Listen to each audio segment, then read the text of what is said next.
When you think of the players you'd like to learn from to be able to improve your own gameplay, you probably think of players that are in like Grand Champion, SSL, maybe even the pro players, you know, the players that are actually the best in the game.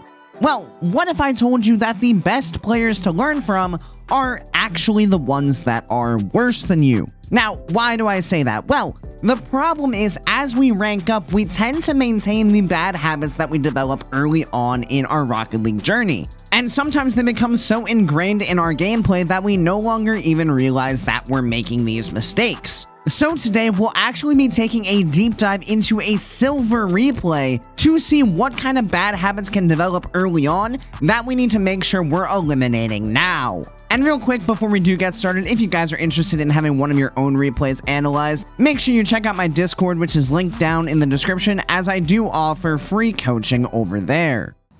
I like this play overall. Play to the sidewall, you get the boost here, and then you play it around the corner without being too aggressive. You drive back down. This is all well and good.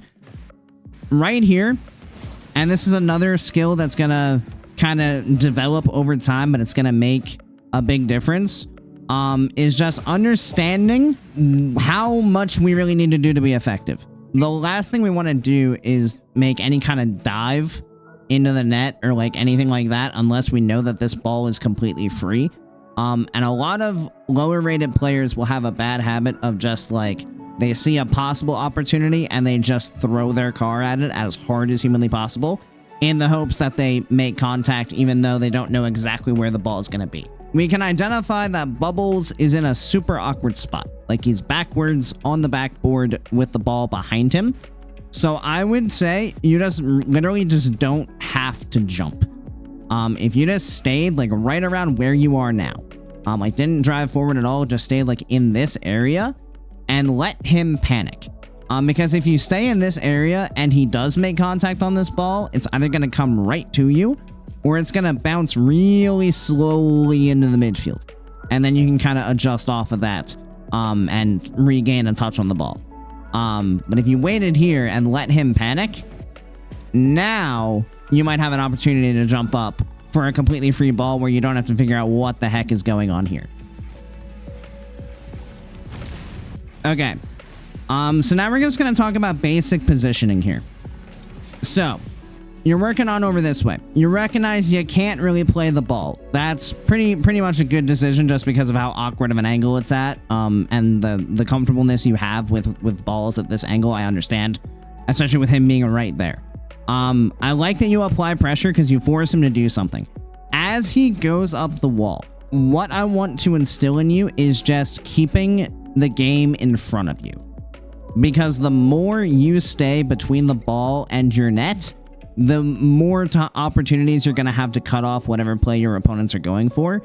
If you kind of stay where you are, like right here, you're giving up a chance for him to just run right into you and take you off the field, which is exactly what happens. So once you get in this spot, if I'm you, I'm just going this way and creating space between the ball and myself so that I have room to figure out what's going on. Because from where you are, you can't really challenge the ball much at all. Just because of where it is, it's just not really feasible. So general rule, if you ever find yourself caught underneath the ball like this, you want to get away from that position as fast as possible. Because you can't make a play from there. So if you got like over here, let's say, and just stayed in this area, now there'd be absolutely no chance that your opponent's going to bump you. You'd still be between the ball and your goal. And then as soon as this thing comes around, now you can just easily drive up and challenge it with momentum and being able to face out to the play rather than being stuck underneath it like you were there. This is fine. Good control like this.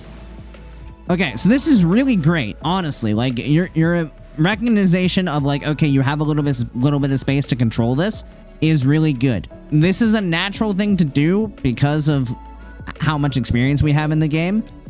Is that you just kind of panic with the ball then, to try to get a shot on as soon as possible. And you really don't consider like, oh yeah, you're kind of just booming the ball directly to your opponent. You have two options from the position you're in. Number one, if you don't trust your shooting ability, you can just keep driving this ball forward and force a 50 with this guy when he gets close. The reason we say that is because we want to keep this ball in our possession as much as possible. So if we just hit the ball away from ourselves like we do here, that really takes us out of the play and gives the ball to the opponent, which is what we want to avoid. When we force a 50, we keep the ball close and we just let it kind of roll in front of us while we push it from behind like you're doing here. And then instead of flipping it away, we just keep driving it forward until this player comes in to challenge the ball against us. And then at that point, when they come in, we can then just jump up and take a challenge like we would in any other sense. But then by doing that, we control the ball for longer of that play. And because we have control of the ball initially, we have more of a say over how that challenge is actually going to play out. Because they are forced to react to us rather than us just hitting the ball away and them being able to just take over. Option number 2, and this is if you trust your shooting, which again, it's worth trying. This guy is coming back from over here. He's rotating in this way. So if you hook around to the right side of this ball and then flip that way, like this entire part of the net is probably open. If you go fast enough. Obviously, this is, again, a bit advanced, but just to kind of show you what your options are, you could take that shot there. And this is going to be another goal, and this is, again, where we talk about small pads. So I'm going to drill this thought into your head so that you just naturally go for it in your games. Because, again, if you can get this idea down early, it's going to make things so much easier. So right here, this ball way downfield. If you take the time to go get this boost, you're probably getting scored on because you're just giving up the entire field. So we want to get back downfield as fast as possible. So from where you are, I see 2 options. You can either get on this path of pads right here, like with this, and just start there and go like woo. Or you can go to the mid pads. Either works. I just wouldn't go corner. I would just look for whatever group of pads you can pick up in your rotation, because that'll give you plenty of boost to work with. In this position, because that ball is probably going to be bouncing into the midfield, I would probably turn and take these. Because you'd probably be here around now and you'd be flipping back. So there's 12. That one hasn't spawned, but that's fine. Here's 24. You'd probably be back around like here-ish. Maybe. But this at least gives you a chance. It at least keeps you somewhat involved in the play as opposed to going out to a corner that really gives you no chance to get back and just makes things more awkward for you. So really try to focus on rotating those small pads. It'll make a massive difference. This one's tough because, like, obviously, as you get more comfortable, you'd probably just jump now.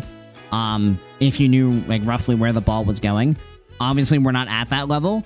So again, right here, if you're not comfortable jumping for this, I would just get out of here. And you can get away with stuff like this, like at the silver gold rank, because no one is comfortable aerialing for this.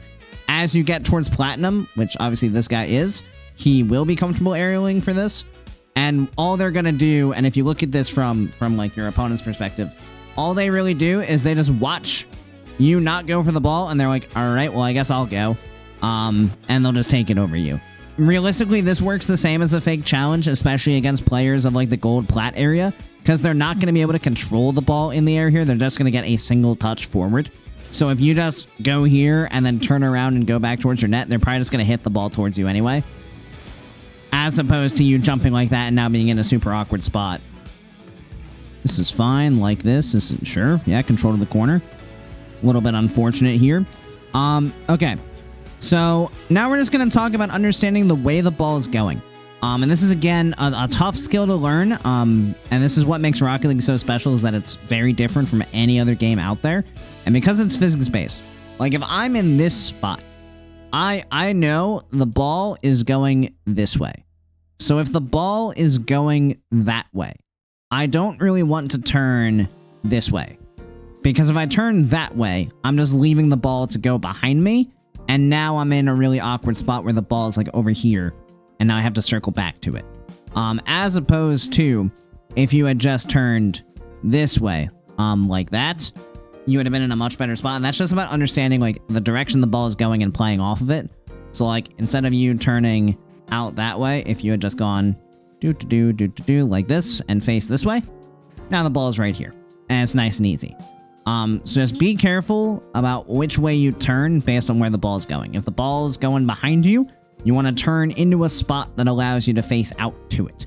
Not get in front of it like this, because yeah, this is not where we want to be. As you knew immediately, you're like, oh, this is not great. This is not where I want to end up. And yeah, luckily you make a crazy save, which we will take that every day of the week.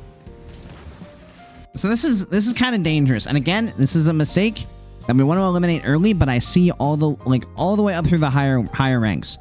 And the mistake is this. So a lot of players see the ball over here. They see the net over here. They're like, huh, that's pretty open. I wonder if I get on this side of the ball, if I can hit it past my opponent and get it on target because it looks kind of open. The reason this is troublesome is because if you, and this is all about challenge angles. So if you look at the direction your opponent's coming from here, they're going to be facing up the ball with this kind of angle. You are going to be facing up the ball with this kind of angle. And you even referenced it at the moment this happened. You said, oh, that almost pinched directly into my net. And the reason being is because when two cars approach the ball in this corner with these kind of angles, the only way it's really going to go is like this. So, with that in mind, one of the biggest lessons that you should learn early on is, yes, our end goal is we want to put the ball in the net. Obviously, that's how we win the game. We put the ball in there. However, to do that, we kind of want to get these guys out of the play first. Because if this opponent isn't here and the ball is just, bouncing, this way and stops, I don't know, around here, well, that shot is much easier than trying to get the ball around this guy and into the net from this angle. So, with that in mind, I want to encourage you to not tunnel vision on going for the net, but your objective should be to get the ball around the player. Because in this case, if you had, instead of challenging towards the net, had challenged from over here, like this angle, now you and your opponent come in with this type of angle, that ball is more than likely going that way. And if that ball bounces off the corner and goes, this way, you would land, like, probably, in the corner somewhere. But this guy's landing over here-ish. So now he has to get all the way back towards the net while this ball is going that way, and you land right here able to go shoot on an open net. So really focus on getting the ball around the player. Net's the end goal, but get around these guys first and give yourself an easier net to score on. It'll make a big difference, and you'll avoid situations like this where the ball almost pinches directly into your net from a poor challenge angle.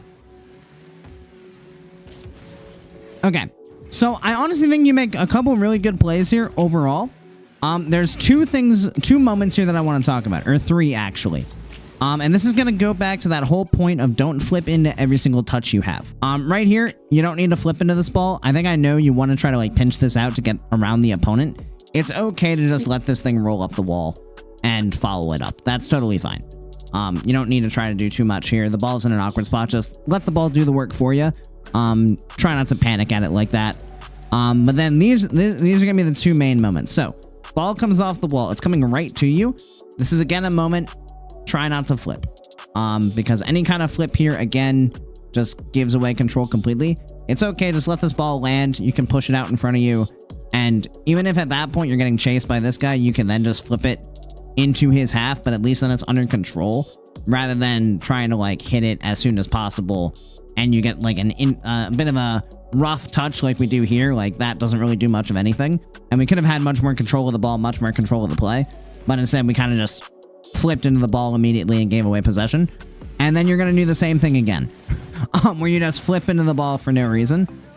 You're good here. You can just let this ball come down. Again, this is a perfect situation. You're kind of low-ish on boost. We can preserve that. Let this ball come down. Bait this guy into taking an awkward challenge, and you can just 50 it into their half. So again, good opportunity here to force the 50 and not just panic flip at the ball. So that's probably the biggest thing. One of the biggest things I'm noticing is just try not to flip at every single touch you have. It's okay to just take it slow, even if there's an opponent nearby. And again, this will go back to being able to identify where they're going. And again, higher level skill, I know, but that guy's going that way. You don't really have to worry about him turning until you really see him do so. Because if at any point he wants to turn on this ball, you're going to see his car come this way, because the ball is not really blocking that side of the field. So you're totally cool to take time here. I think you want to shoot this like as fast as possible. It would be more beneficial just to gain control early and then utilize your boost to try to push it out in front of you. Because yeah, that flip's just not going to do it. Obviously, these mistakes are very simple to fix, but the problem is if we don't fix them early, they're going to become a major thorn in our side later on as we face off against better and better players. So make sure you really take a look at your own gameplay to see what bad habits you may have and work to eliminate them from your game as quickly as you can. Of course, thank you guys so much for watching. I really do appreciate each and every one of you who made it to this point in the video, and I do hope you enjoyed it and found it helpful. If you did, make sure you click that subscribe button right down below so you make sure you don't miss any future Rocket League content. Additionally, if you'd like to be a bit more involved in the community we're building here, feel free to join my Discord, which is again linked down in the description. And as always, I hope you guys have a great rest of your day, and I'll see you next time. See you later, guys.